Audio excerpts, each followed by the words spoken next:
घुटना, कंधा या कमर, चाहे जैसा हो दर्द, डॉक्टर ऑर्थो आपको देता है दर्द से पूरी आजादी, एक भरपूर जिंदगी।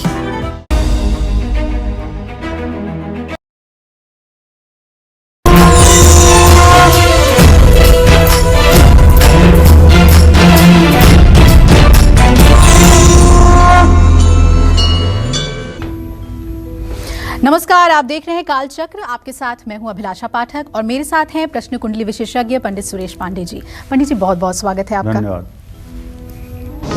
आज अपनी हथेलियों पर जरूर करें गौर।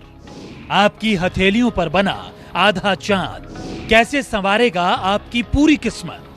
आधे चांद से जानिए अपना पूरा लेखा जोखा, सिर्फ कालचक्र में। जी हाँ, हाथ की रेखाएं, उंगलियों पर बने चक्र के बारे में आपको पंडित सुरेश पांडे जी ने कई बार खास जानकारी दी है। लेकिन क्या आपको पता है, आपकी हथेलियों पर बनने वाला आधा चांद भी आपकी किस्मत संवार सकता है। हथेलियों पर बना आधा चांद कैसे आपकी जिंदगी से जुड़ा हुआ पूरा सच बताएगा, इसी पर हमारी आज की ये दिलचस्प चर्चा है। तो बने रहिए कालचक्र के साथ। और इसके अलावा अगर आपके मन में कोई सवाल है तो आप हमें फोन कर सकते हैं। हमारा नंबर है 0120-665-2411। अपनी चर्चा को हम शुरू करें उससे पहले आइए जानते हैं आज का शुभ मुहूर्त। 27 अगस्त 2021 दिन शुक्रवार।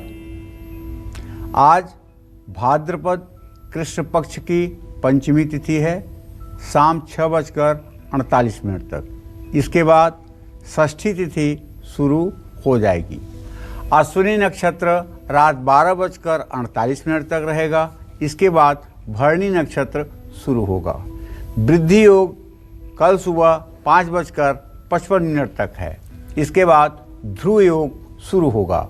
आज सर्वार्थ सिद्ध योग बना हुआ है, लेकिन आज के कुछ अशुभ मुहूर्त भी हैं, जैसे राहु काल सुबह 10:30 बजे से दोपहर 12 बजे तक, यमगंड काल दोपहर 3:35 से शाम 5:12 तक, गुलिक काल सुबह 9:09 तक। इन अशुभ समयों में ना तो यात्रा के लिए प्रस्थान करें, ना किसी कार्य की शुरुआत करें। जय मां विंध्यवासिनी। तो आज की चर्चा बेहद रोचक और दिलचस्प है। आखिर हथेलियों पर कैसे बनता है ये आधा चांद, क्या है इस आधे चांद का पूरा राज, आज हम यही जानेंगे पंडित जी से। पंडित जी, आधा चांद ये क्या कमाल कर देता है इंसान की किस्मत में? इसके पहले भी एक बात जानो अभिलाषा, जिस तरह से विचार और हमारे मन की तरंगें उठती हैं, उसी तरह के भाव हमारे चेहरे पर आते हैं जी। और कुछ दिनों तक अगर ये भाव अस्थायी रूप से बने रहते हैं तो ये भाव हथेलियों में चिन्ह का, रेखा का रूप धारण कर लेते हैं, जिससे सामुद्रिक शास्त्र का ज्ञान रखने वाला कोई व्यक्ति उस व्यक्ति की मनोदशा, उसके आने वाले अच्छे बुरे समय का मूल्यांकन कर सकता है जी। हाँ, कुछ चीज़ें ऐसी होती हैं जो हमारे प्रारब्ध से हैं। हमारे प्रारब्ध में, हमारे सनातन धर्म में ये माना जाता है कि हम पूर्व जन्म में जैसा कर्म किए हैं उस तरह से इस जन्म में हमें सुख दुख भोगने के लिए आना पड़ता है। उसके आधार पर भी कुछ रेखाओं का निर्माण होता है जी। और गीता में भी भगवान ने कहा है कि शुचि नाम श्रीमताम गेहे, जो पुण्य कर्म करने वाले लोग हैं, अगर उनकी तपस्या पूरी नहीं हुई है तो शुचि नाम श्रीमताम गेहे, मतलब कि बहुत ही पवित्र आत्मा वाले लोगों के यहाँ मैं ऐसे लोगों को जन्म देता हूँ। तो कहने का मतलब ये है कि हमारे मन की तरंगें, हमारे मन के विचार, हमारी सोच कहीं न कहीं से रेखाओं को बनने और बिगड़ने में सहायक है जी। प्रमुख रेखाएं तो नहीं बनती बिगड़ती हैं, लेकिन जो छोटी रेखाएं हैं, अगर आप गंभीर अध्ययन करें अपने हाथ का तो आपको लगेगा कि हर 6 महीने में रेखाएं कुछ न कुछ अदलती बदलती रहती हैं। हर व्यक्ति की हथेली में सैकड़ों रेखाएं होती हैं। अगर सैकड़ों से ज़्यादा भी कह लें तो कोई अतिशयोक्ति नहीं है। और हर रेखा का अपना महत्व है। छोटी सी छोटी रेखा है, उसका भी अपना कोई न कोई महत्व है। और ये रेखाएं हमारे भविष्य के बारे में, भूत के बारे में, वर्तमान के बारे में बहुत सारी बातें कह जाती हैं। बस आवश्यकता इस बात को है कि सामुद्रिक शास्त्र का जानने वाला और इन रेखाओं को पढ़ने वाला कैसा है। कई बार आपने देखा होगा कि दोनों हथेलियों को साथ मिलाने से हथेली पर एक आधा चांद बन जाता है। अब आप सोच रहे होंगे कि पंडित जी ने बताया था कि अंगूठे के नीचे चांद होता है, वो तो था। उंगलियों में आधा चांद होता था, वो तो था। अब हाथ में चांद, आधा चांद कैसे बन रहा है? तो देखिए मैं बताता हूँ। आपके ऊपर की ये जो रेखा है ना, इसको कहते हैं स्वास्थ्य रेखा। सबसे ऊपर की रेखा, उंगलियों के नीचे की रेखा, इसको कहते हैं, क्या कहते हैं? स्वास्थ्य रेखा। ठीक है। अब अगर ये स्वास्थ्य रेखा दोनों हथेलियों को ऐसे आप जोड़ दें, अब मैं आपको दिखा पा रहा हूँ। देखिए, दोनों हथेलियों को देखें तो ये ऊपर की जो रेखाएं हैं ये आधे चांद का आकार बना रही हैं। ठीक है, ये देखिए आधे चांद का आकार बना रही हैं, क्योंकि हाथ को इसी तरह से जोड़ा जा सकता है, इस तरह से नहीं किया जा सकता। इसलिए आपको देखने में अगर परेशानी हो तो आप अपना हाथ खोलिए और अपने दोनों हाथों की इन रेखाओं को मिलाइए। अगर ये अर्धचंद्र का आकार बनता है और साफ सुथरा बनता है, तो ऐसे में आपको चाहिए कि अगर साफ सुथरा ये पूरा बनता है तो किसी के हाथ में, अच्छा हाँ, किसी के हाथ में ये अधूरा भी होता है और किसी के हाथ में तो चांद बनता ही नहीं, केवल एक सीधी रेखा बन जाती है, सरल रेखा बन जाती है। तो इस चांद का मतलब और ये कैसे प्रभाव डालता है, ये सब आपके किस्मत से कैसे जुड़ा है, इस बात पर आज गंभीरता से मैं चर्चा करने वाला हूँ। जो दो रेखाएं मिल करके आधा चांद बनाती हैं उसे हृदय रेखा, स्वास्थ्य रेखा भी कहते हैं। जिन लोगों के हाथ जोड़ने पर आधा चांद बिल्कुल साफ और पूरा बनता है, ऐसे लोगों का व्यक्तित्व आकर्षक होता है। ऐसे लोग स्वास्थ्य और शरीर से अच्छे होते हैं। ऐसे लोग दूसरों के बीच काफ़ी लोकप्रिय होते हैं और दूसरों पर अच्छा इंप्रेशन डालते हैं। जिन लोगों की हथेली में साफ चांद बनता है, ऐसे लोग अपनी दोस्ती पूरी ईमानदारी से निभाते हैं। इनको दोस्तों की संख्या भी बहुत ज़्यादा होती है। आकर्षक व्यक्तित्व और व्यवहार कुशलता के साथ इनका दिमाग भी बहुत तेज होता है। ये हर मुश्किल चुनौती को अपनी सूझबूझ से हल कर लेते हैं। पढ़ाई में भी इन लोगों का दिमाग काफ़ी तेज चलता है।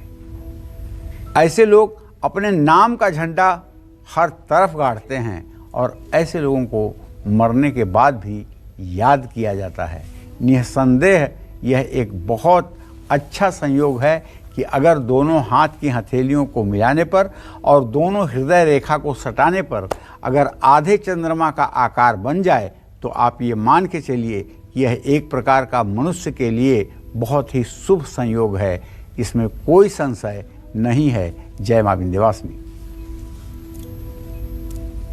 तो इस दिलचस्प चर्चा को हम आगे बढ़ाएंगे, लेकिन साथ ही राशि फल भी आपको बताते चलेंगे। तो सबसे पहली राशि है मेष राशि। कैसी रहेगी आर्थिक स्थिति, कामकाज, रिश्ते और सेहत, साथ ही क्या है आज का उपाय, शुभ अंक और शुभ रंग? देखिए, अगर आपकी मेष राशि है तो आपके राशि में इस समय चंद्रदेव गोचर कर चुके हैं। 5 अंश 15 कला पर चंद्रमा इस समय आपकी राशि में है और आपका राशि स्वामी पंचम भाव में इस समय अस्त होकर के गोचर कर रहा है। ऐसे में एक बात तो कहूँगा कि धन लाभ की संभावना तो बनी हुई है, लेकिन और हर काम में सफलता भी मिलेगी।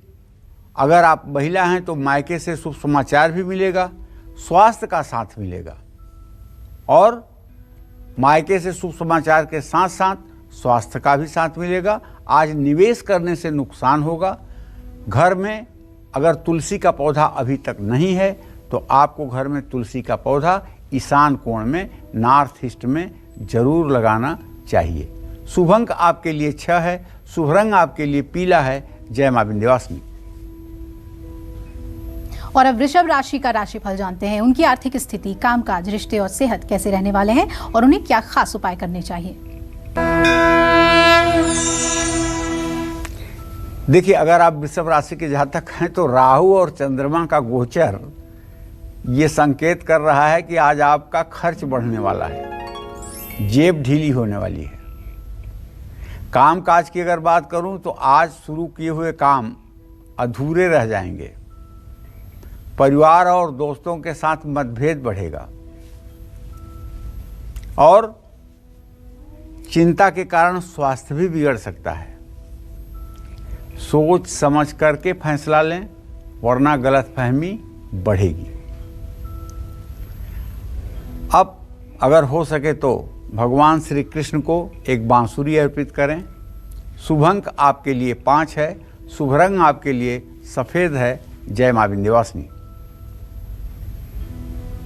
तो आज हम हस्त रेखा पर चर्चा कर रहे हैं और साथ ही राशिफल भी आपको बता रहे हैं, लेकिन उससे पहले आइए कॉलर हमारे साथ जुड़ रही हैं। आशा है हमारे साथ पटियाला से। आशा जी, स्वागत है आपका कालचक्र में। पूछिए क्या जानना चाहती हैं आप पंडित जी से। पंडित जी नमस्कार। नमस्कार। पंडित जी, मैं अपने पति के बारे में जानना चाहती हूँ। हेलो जी जी बताइए, आपके पति कितने साल के हैं? पंडित जी, मेरे पति का नाम हरनाम सिंह है। वो हरनाम सिंह है, उनका नाम, उनकी डेट ऑफ बर्थ नहीं पता पंडित जी। अच्छा, फिर भी कितने साल के होंगे, कोई अंदाज तो होगा आपका? 43 साल के हैं पंडित जी। ठीक है, क्या जानना चाहती हो आशा? पंडित जी, उनका पैसा बहुत खराब होता है, कभी कैसे तो पता नहीं क्या बात है ना। वो कर पंडित जी वो कर पाते हैं। चलो, मैं समझ गया आपका प्रश्न। आप भले प्रश्न पूरा नहीं कर पाई, लेकिन मैं समझ गया कि आपके पति से जाने में अनजाने में पैसे का बहुत नुकसान होता है और पैसे का सदुपयोग नहीं हो पाता है। यही आप जानना चाहती हैं। देखिए, आपके प्रश्न काल से अगर आशा जी देखा जाए तो आपके सप्तम भाव का स्वामी शुक्र हुआ, जो इस समय नीच राशि और कन्या राशि में बुध के साथ गोचर कर रहा है। इसका मतलब कि आपके पतिदेव बहुत जल्दीबाज और संकोची हैं। जल्दीबाज और संकोची होने के कारण इनके पैसे का सही में सदुपयोग नहीं हो पाता है। अगर आप चाहती हैं कि इनके पैसे का सही सदुपयोग हो तो उसके लिए मैं आपको बताना चाहूँगा, एक 10 रत्ती का मूंगा सोने के लॉकेट में बनवा करके और उसे सोने की चैन में या लाल धागे में इनके गले में मंगलवार को सुबह 8 बजे शुक्ल पक्ष में आप धारण करवाइए और इन्हें कहिए कि रोज़ हनुमान चालीसा का, बजरंग बाण का पाठ किया करें। और अगर हो सके तो अगर बजरंग बाण और हनुमान चालीसा का पाठ कर सकते हैं तो नित्य ये पाठ करें, और अगर नहीं कर सकते हैं ये पाठ तो कम से कम मंगलवार को हनुमान मंदिर जा कर के हनुमान जी के दर्शन पूजन करें। इससे इनका नाजायज पैसे का नुकसान बंद होगा और इनका भाग्योदय भी होगा। तो हथेली पर बनने वाले आधे चांद के बारे में पंडित जी ने आपको पूरी जानकारी दी। और आइए बात करते हैं उन लोगों की जिनकी हथेली में अच्छा चांद, अच्छा आधा चंद्रमा बना होता है। और ऐसे लोग पंडित जी किस नेचर के होते हैं और इनका फ्यूचर कैसा होता है? देखो, सही बात तो ये है, जैसी हो तब्यता वैसी लगे सहाय, ताही न आवत ताही पे ताही तहाँ लई जाए। ये रेखाएं पहले से ही सिग्नल देने लगती हैं कि क्या आपके जीवन में होने वाला है।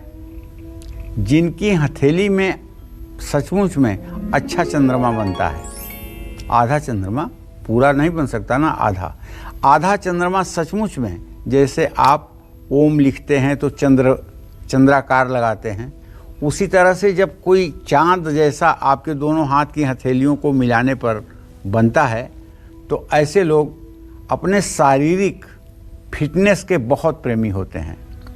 सेहत से हमेशा खुशहाल रहने वाले और दूसरों को खुशहाली देने वाले ये लोग होते हैं। ये लोग अपना काम भी मन लगा कर करते हैं और ये लोग दूसरों की भावनाओं का सम्मान भी करते हैं। इसी कारण इनका वैवाहिक जीवन बहुत अच्छा रहता है। जिन लोगों के हाथ में आधा चंद्रमा होगा उनकी फैमिली लाइफ बहुत ही अच्छी होती है। इनकी फैमिली लाइफ इतनी अच्छी होती है कि अगर दोनों में से एक जीवन साथी अयोग्य या अपूर्ण भी है तो दूसरा उसको दिखने नहीं देता है उसकी अपूर्णता को, और दूसरा उसको अपनी अच्छाइयों से ढक लेता है और उसे भी अच्छा बना करके आगे बढ़ता है। ये बहुत बड़ी बात है। ऐसे लोगों में नेतृत्व की क्षमता होती है।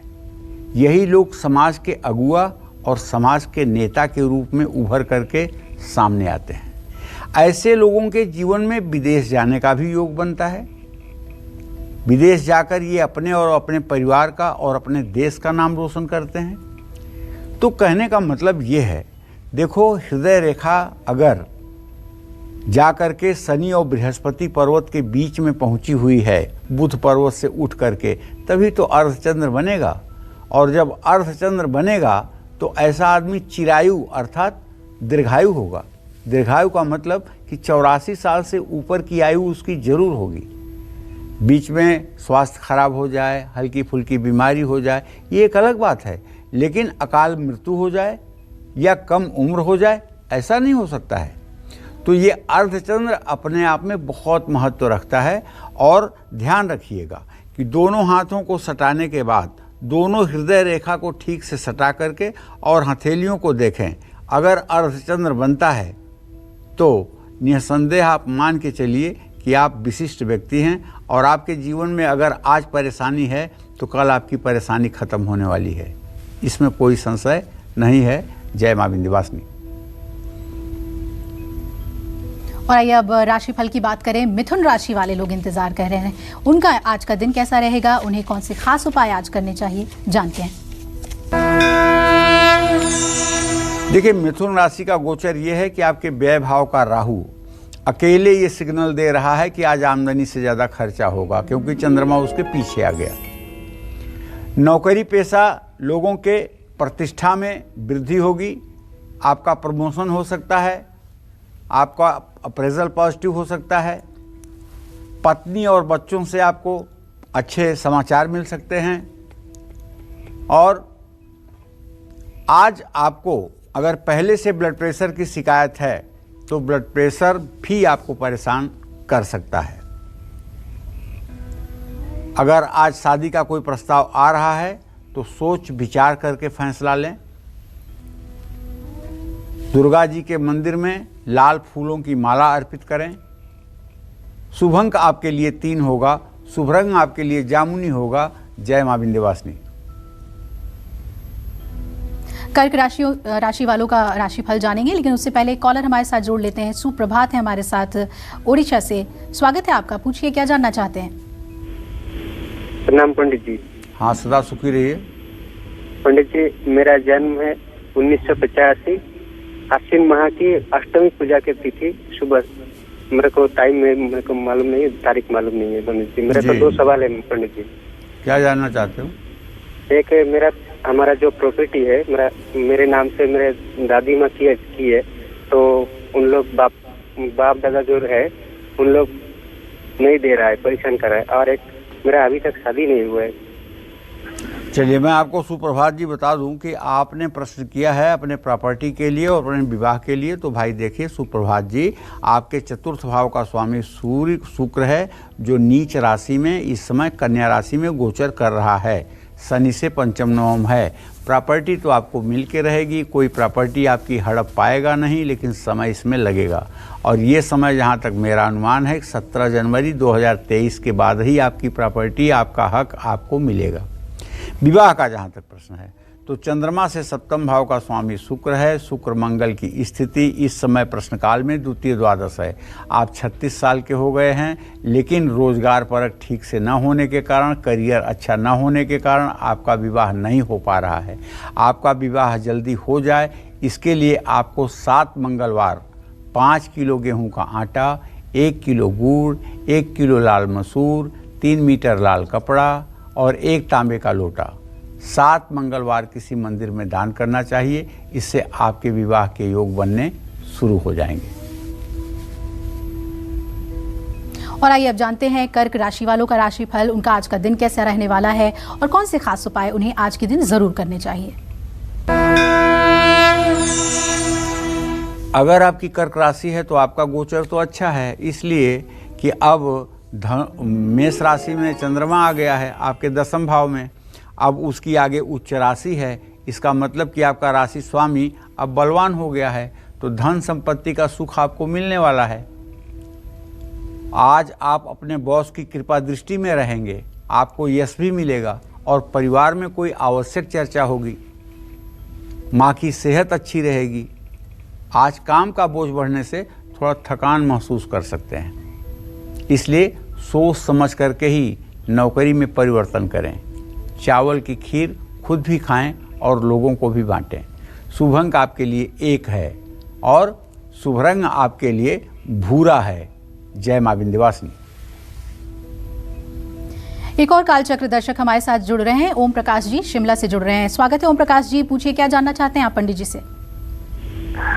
नमस्कार पंडित जी। हाँ नमस्कार ओम प्रकाश जी।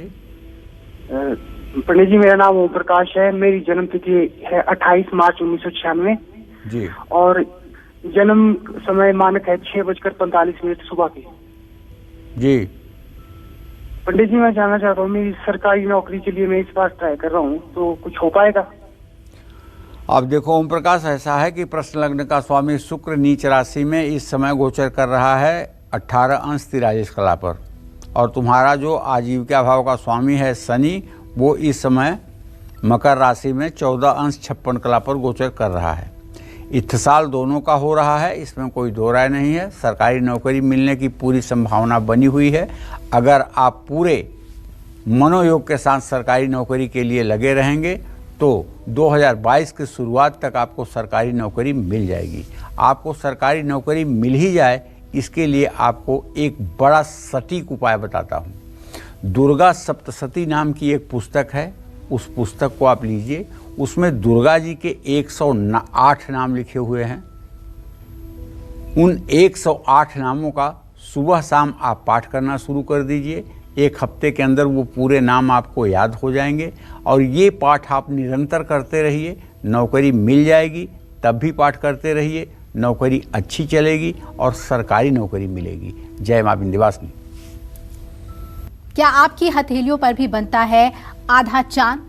हथेलियों पर बना आधा चांद कैसे आपके जीवन पर असर डालेगा? आधे चांद से कैसे संवार सकते हैं आप अपनी पूरी जिंदगी?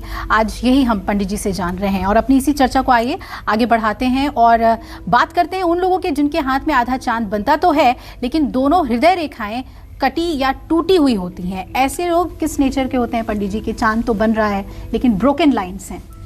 देखिए, फिर से आपको बता रहा हूँ, जरा ध्यान से मेरा हाथ आप देखिए। अब इस हाथ में जो सबसे ऊपर, छोटी वाली उंगली के सबसे ऊपर ये रेखा है और ये रेखा घेर करके यहाँ तर्जनी और मध्यमा के बीच में जाती है। ये रेखा ही हृदय रेखा है और ये बीच वाली रेखा जो है ये मस्तिष्क रेखा है और ये नीचे वाली रेखा जो है ये जीवन रेखा है। जीवन रेखा से आयु का, मस्तिष्क रेखा से बुद्धि का और हृदय रेखा से स्वास्थ्य एवं मनुष्य के आत्मबल का ज्ञान किया जाता है। तो देखिए, अब हम उन लोगों की बात करते हैं जिनकी ये हृदय रेखा गोलाई लिए हुए तो है, आधा चांद बन रहा है, गोलाई लिए हुए तो है, लेकिन टूटी और कटी हुई है।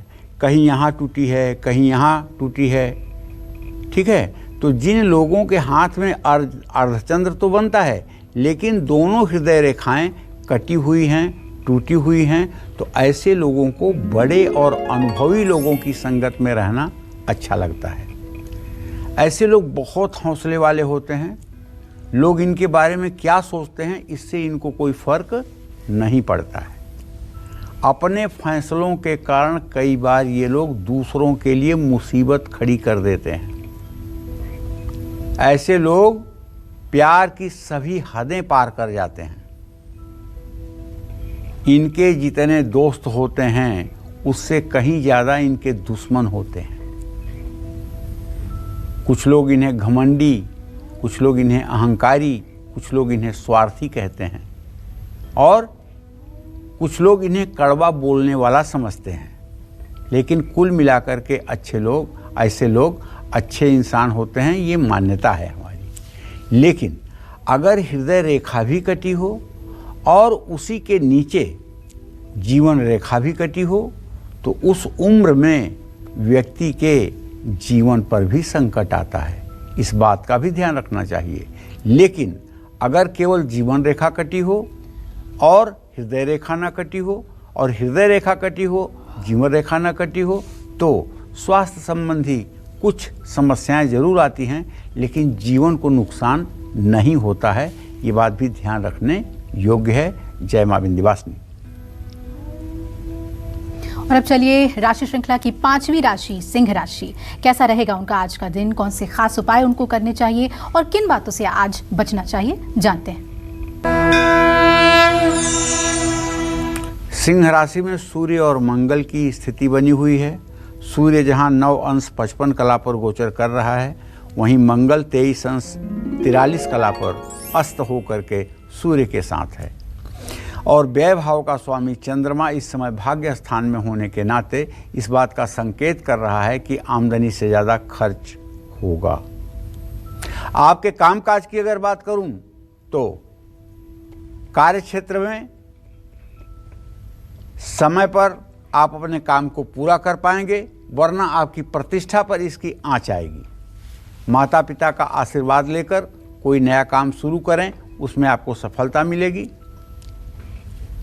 अगर आप सिंह राशि के जातक हैं और ब्लड प्रेशर पहले से भी आपको है, तो आज अपने ब्लड प्रेशर को आप नज़रअंदाज ना करें।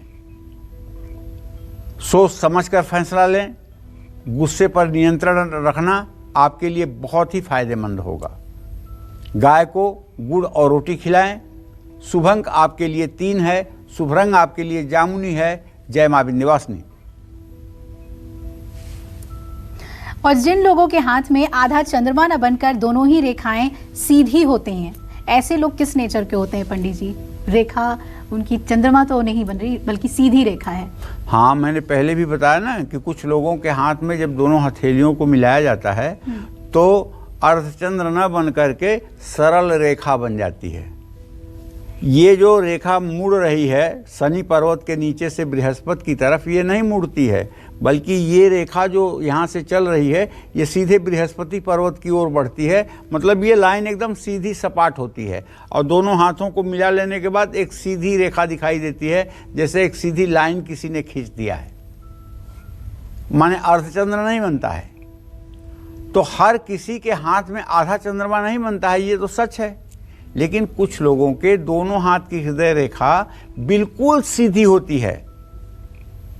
ऐसे लोग कैसे होते हैं, ये भी जिज्ञासा आपके मन में होगी। तो देखिए, जिनके हाथ में आधा चंद्रमा ना बनकर दोनों ही रेखाएं सीधी होती हैं, ऐसे लोग दयालु होते हैं, शांत स्वभाव के होते हैं। इनको हर काम आराम से और निपुणता के साथ करना अच्छा लगता है। ऐसे लोग बहुत कम होते हैं जिनके हाथ में हृदय रेखा गोल न होकर सीधी होती है। आपके हाथ में ऐसी रेखा है तो आप बहुत अच्छे इंसान हैं, लेकिन इसका एक निगेटिव इम्पैक्ट हमने देखा है जीवन में, तो अनुभव की बात बता रहा हूँ। ऐसे लोग दीर्घायु नहीं होते। ऐसे लोगों की उम्र 68 साल से ज़्यादा नहीं हो पाती है, जिनकी रेखा बृहस्पति और शनि पर्वत के बीच में नहीं घूमती है। ऐसे लोग 68 और 70 साल से ऊपर का जीवन नहीं जी पाते हैं। बस एक निगेटिव पॉइंट है, बाकी सब कुछ इसमें पॉजिटिव है। चलिए अब आगे बढ़ते हैं, कन्या राशि वालों की बात करते हैं। उनकी आज आर्थिक स्थिति, कामकाज, रिश्ते, सेहत कैसे रहने वाला है और साथ ही आज उन्हें कौन से उपाय करने चाहिए? देखिए, अगर आपकी कन्या राशि है तो आपका ग्रह गोचर तो आप भी समझ रहे होंगे कि सूर्य आपके व्यय भाव में बैठा हुआ है और व्यय भाव का स्वामी होकर के बैठा हुआ है। तो अपने और परिवार की सुख सुविधा पर आप खर्च तो करेंगे ही। लेकिन हाँ, एक बात जरूर कहना चाहूँगा कि आपके कन्या राशि से 10वें भाव का जो स्वामी बुध है, उसकी स्थिति को देखते हुए ये कहना चाहूँगा, चंद्रमा से उसका षष्ठाष्टक योग बन रहा है, नया काम आज ना शुरू करें। अगर आज नया काम शुरू करेंगे तो विरोधी पक्का आपको नुकसान पहुँचाएंगे, ये बात आप समझ लीजिए। परिवार में किसी करीबी से विवाद की संभावना बन रही है। घुटनों और जोड़ों के दर्द जैसी कोई पुरानी समस्या उभर सकती है। गुस्सा और आवेश में आकर के कोई काम बिल्कुल ना करें। मैं तो ये कहूँगा कि आज आपके मन में क्या हलचल चल रही है ये आपके चेहरे पर ना आए, इस तरह से आप अपने व्यक्तित्व को संभालें। माता पिता को कोई उपहार दें, उनका आशीर्वाद लें। शुभ अंक आपके लिए 5 है। शुभ रंग आपके लिए सफ़ेद है। जय मां विंध्यवासिनी। और आपको बताएंगे तुला राशि वालों के बारे में, लेकिन उससे पहले कमलजीत कौर हमारे साथ एक कालचक्र दर्शक जुड़ रही हैं जलंधर से। स्वागत है कमलजीत जी, अपना प्रश्न पूछ लीजिए।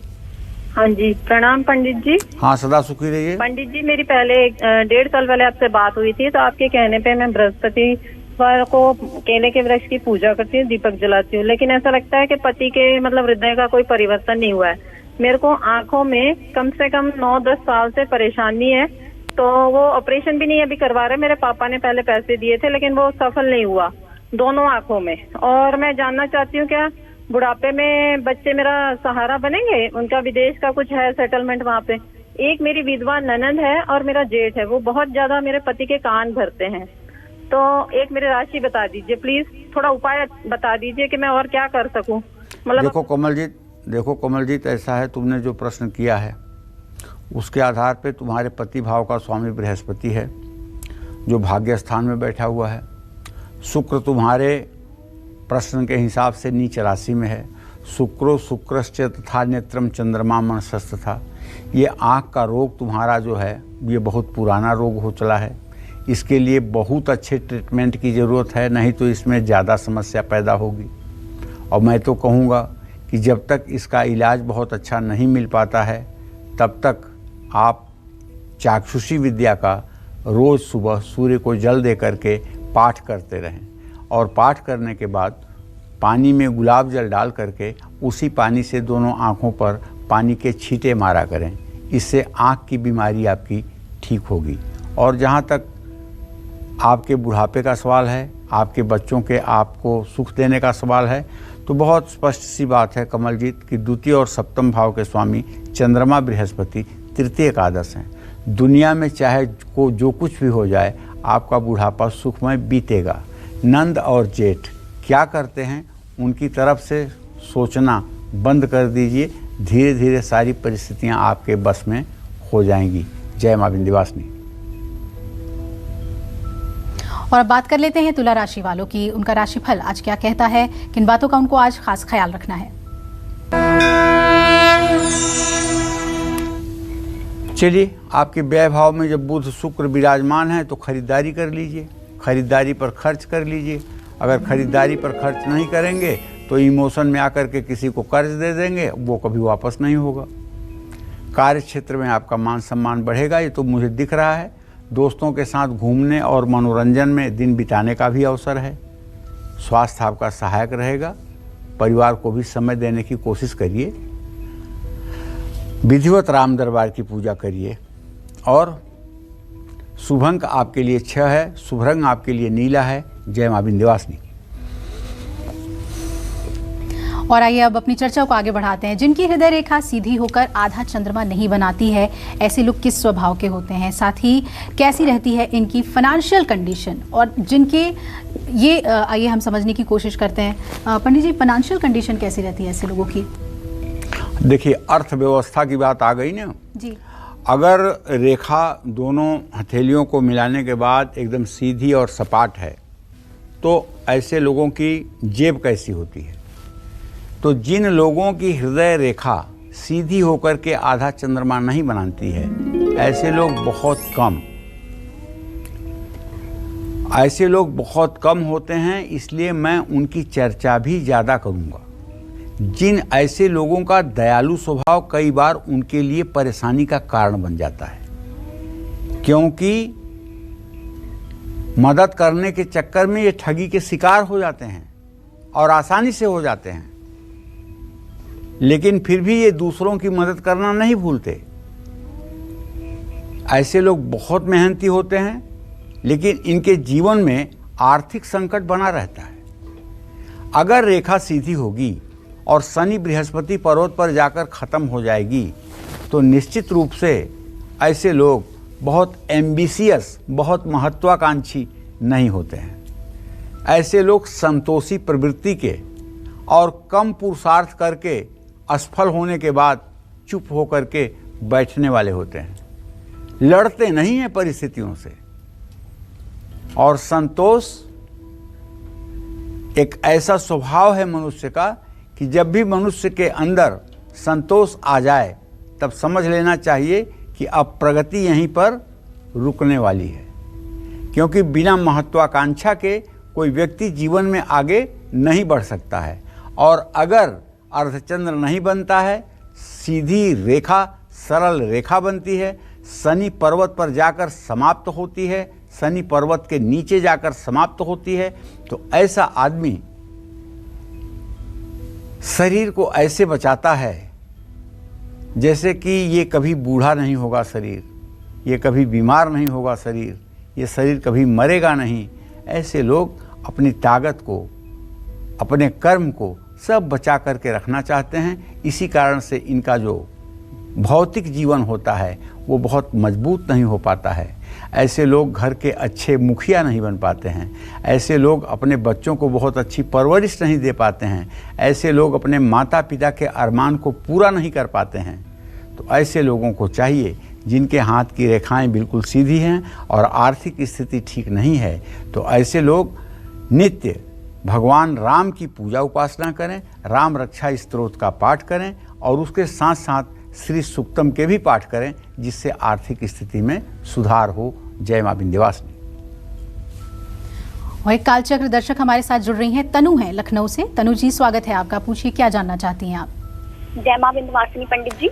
जय मां विंध्यवासिनी बेटा। पंडित जी, मेरा नाम तान्या सैनी है। मेरी डेट ऑफ बर्थ 1 नवंबर 2000 है, सुबह 5 से 6 के बीच में। पंडित जी, मैं ये पूछना चाहती हूँ कि मेरा विवाह कब तक होगा, और मेरी मम्मी पापा की रिश्ता काफी अच्छा नहीं रहा है, तो मेरा भविष्य कैसा होगा। प्लस मेरे जो पापा हैं वो काम वगैरह उनका ज्यादा अच्छा नहीं चलता है, गुस्सा बहुत करते हैं। और पंडित जी, हमारे घर में धन की बहुत कमी है, हमारी आर्थिक स्थिति अच्छी नहीं है। मेरे पापा जो भी काम स्टार्ट करते हैं कुछ अच्छा नहीं हो पाता है। प्लस चलो तान्या, मैं बताना चाहूँगा बेटा, देखो तुमने अपने विवाह के बारे में प्रश्न पूछा है। मंगल शुक्र की द्वितीय द्वादश स्थिति है, विवाह में ज़्यादा विलंब नहीं है। ज़्यादा से ज़्यादा 2023 के जनवरी फरवरी तक तुम्हारा विवाह हो जाएगा, जबकि वो भी तुम्हारी उम्र मात्र 21 साल है।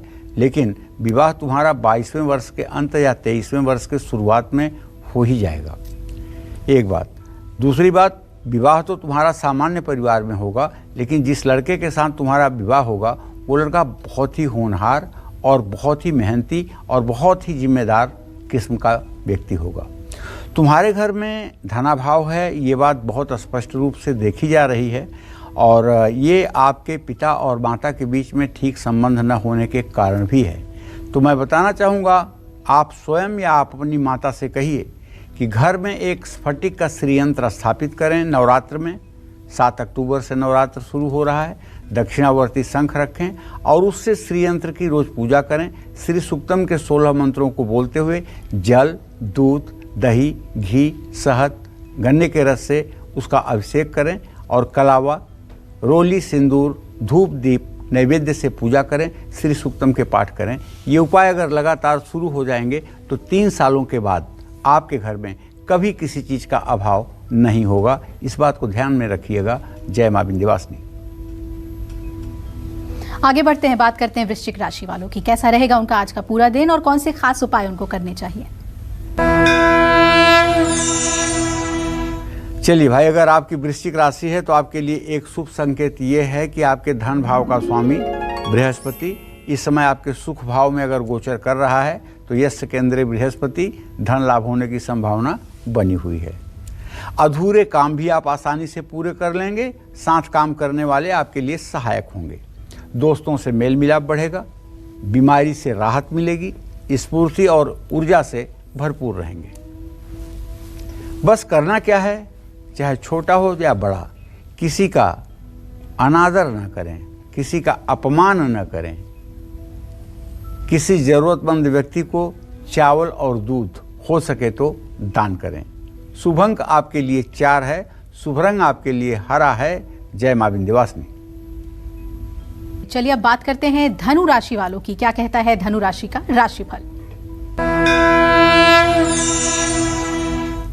यदि आप धनु राशि के जातक हैं तो श्रीमान सोच समझ कर पैसा खर्च कीजिए। आपके धन भाव का शनि यही कह रहा है। आमदनी के नए साधन तो आप ढूंढ लेंगे, इसमें कोई दो राय नहीं है, लेकिन काम में असफलता हाथ लग सकती है। ओवर कॉन्फिडेंस में मत रहिएगा और पुरानी बीमारी से छुटकारा मिलेगा। गुस्से पर जब काबू रखेंगे तो बच्चों को लेकर के थोड़ी सी चिंता हो सकती है, पुरानी बीमारी फिर से परेशान कर सकती है, या उससे छुटकारा तब मिलेगा जब आप गुस्से पर काबू रखेंगे। यात्रा टालिए और हनुमान जी को सिंदूर और चमेली का तेल अर्पित कीजिए। शुभ अंक आपके लिए 9 होगा, शुभ रंग आपके लिए लाल होगा। जय मां विंध्यवासिनी। और अब अगली राशि है मकर राशि। देखिए, मकर राशि के जातकों को तो यही कहना चाहूँगा, शनिदेव की स्थिति, आर्थिक स्थिति, धनहानि और अपयश मिलने की संभावना बढ़ा रहा है। नौकरी में किसी और की गलती के कारण डांट आपको पड़ेगी। परिवार में अशांति और तनाव का माहौल रहेगा। समय पर भोजन ना मिलने से स्वास्थ्य बिगड़ सकता है, इसलिए सावधानी क्या करनी है आपको, किसी भी गहरे पानी वाले जलाशय से आपको दूर रहना है। घर के मुख्य द्वार पर घी का दिया सायंकाल जलाना है। शुभ अंक आपके लिए 7 होगा, शुभ रंग आपके लिए गुलाबी होगा। जय मां विंध्यवासिनी। और अगर आप कुंभ राशि के हैं तो आपका आज का दिन कैसा रहने वाला है और किन बातों का आपको ख्याल रखना है, आइए जानते हैं। आपके राशि में बृहस्पति और आपके पराक्रम स्थान में चंद्रमा, धन भाव का स्वामी बृहस्पति आपके राशि में, उधार दिया हुआ पैसा वापस मिल जाएगा। काम को लेकर के महत्वपूर्ण योजना बना सकते हैं। भाई और दोस्तों से मेलजोल बढ़ेगा, तनाव दूर होगा और ऊर्जा रहेगी आज पूरे दिन आपके शरीर में। लापरवाही बरतेंगे तो आपका ही नुकसान होगा, इसलिए ओवर कॉन्फिडेंस में आकर के किसी के ऊपर ज़्यादा विश्वास ना करें। भगवान शिव का कच्चे दूध से अभिषेक करें। शुभ अंक आपके लिए 8 है, शुभ रंग आपके लिए हरा है। जय मां विंध्यवासिनी। चलिए अब जल्दी से आज के स्पेशल सेगमेंट की शुरुआत करते हैं और पंडित जी से जानते हैं कलावे से जुड़े खास नियम और सावधानियों के बारे में। जी पंडित जी बताएं। देखिए, कलावे को कहते हैं रक्षा सूत्र। कलावे को क्या कहते हैं? रक्षा सूत्र। और कलावा हाथ पर अगर बांध रहे हैं तो किसी त्योहार, शनिवार, मंगलवार को इसका बांधना ज़्यादा शुभकारी होता है। पुराना कलावा उतार रहे हैं तो कलावे को कूड़ेदान में ना डालें। पुराने कलावे को पीपल, मंदार या बरगद के पेड़ की जड़ में रख दें। पुरुषों और अविवाहित कन्याओं को दाहिने हाथ में कलावा बांधना चाहिए। विवाहित स्त्रियों को अपने बाएं हाथ में कलावा बांधना चाहिए। कलावा बंधवाते समय मुट्ठी बंद रखना चाहिए। मुट्ठी बंद ऐसे नहीं रख लेना चाहिए। आप सोचो कि पंडित जी अब अपना फ़ायदा कर रहे हैं, मुट्ठी में कुछ पैसा भी लिए रहना चाहिए। जब आपको कलावा बंध जाए तो वो मुट्ठी पंडित जी के हाथ में खोल दीजिए। जो भी श्रद्धापूर्वक आपके पास है, ज़रूर अपने दाहिने या बाएं मुट्ठी में वो पैसा रखिए और जब कलावा बंध जाए तो दे करके वो कलावा प्रणाम कर लीजिए और सिर ढक करके कलावा बंधवाइए। कलावा बंधवाते समय ध्यान रखिए कि पूरब दिशा में आपका मुंह हो, पश्चिम दिशा में कलावा बांधने वाले का मुंह हो और एक मंत्र पढ़ा जाए, एन बद्धो बली राजा दानवेंद्रो महाबल तेन त्वाम प्रतिबधनामी रक्षे माचल माचल। अगर ब्राह्मण बुद्धिमान हो, विद्वान हो तो उसको एक मंत्र और कहना चाहिए अपने यजमान के लिए। ओम प्राक्ष्याम रक्षतु मामेन्द्री, आग्नेयाम अग्निदेवता, दक्षिणे अवतु वाराही, नैऋत्याम खड्गधारिणीम, प्रतिच्याम वारुणी रक्षेत, वायव्याम मृगवाहिनीम, उदिच्याम पात कौमारी, ऐसन्याम शूलधारिणीम, ऊर्ध्व ब्रह्माणि में रक्षेत, धस्तात् वैष्णवी तथा एवं दश दिशो रक्षे, चामुंडा सौवाहना। माँ दुर्गायै नमो नमः, दश दिशो रक्षा सर्वविधि कल्याणम कुरु। तो इस तरह से रक्षा सूत्र बंधवाने से निसंदेह ये कवच का काम करता है मेरे भाई, इसमें कोई संशय नहीं है। जय मां विंध्यवासिनी। और चलिए अब बात करते हैं मीन राशि वालों की, जानते हैं आज उनका भाग्य कितना मजबूत है।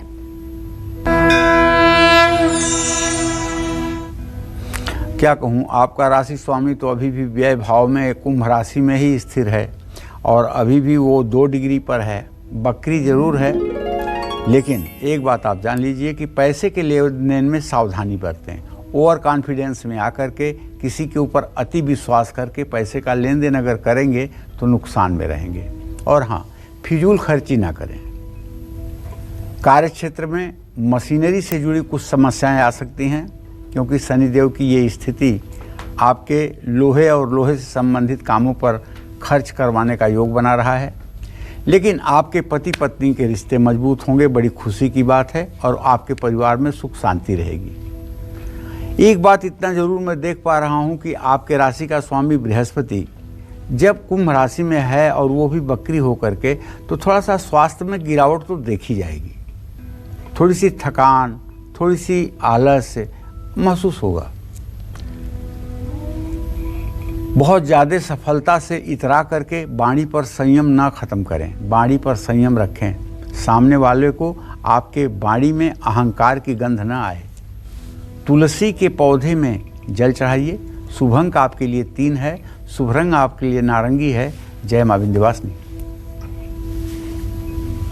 और पंडित जी, आज हस्तरेखा से जुड़ी इतनी अहम बात आपने बताई है, मुझे उम्मीद है दर्शकों को ये विषय बहुत पसंद आया होगा। बहुत बहुत धन्यवाद आपका। धन्यवाद। तो उम्मीद करते हैं कि आपको आज का हमारा विषय पसंद आया होगा। कल फिर एक नए विषय और आपकी परेशानियों को दूर करने के लिए ढेरों उपाय लेकर हम आएंगे पंडित सुरेश पांडे जी के साथ। तब तक कालचक्र की पूरी टीम को इजाजत दे दीजिए और देश दुनिया की खबरों के लिए देखते रहिए न्यूज़ 24। नमस्कार। खास जड़ी बूटियों से बना पेट सफा आयुर्वेदिक चूर्ण आज ही ले आएं। पेट सफा पहली रात से ही असर दिखाता है और इसकी आदत भी नहीं पड़ती। पेट सफा हर रोग दफा।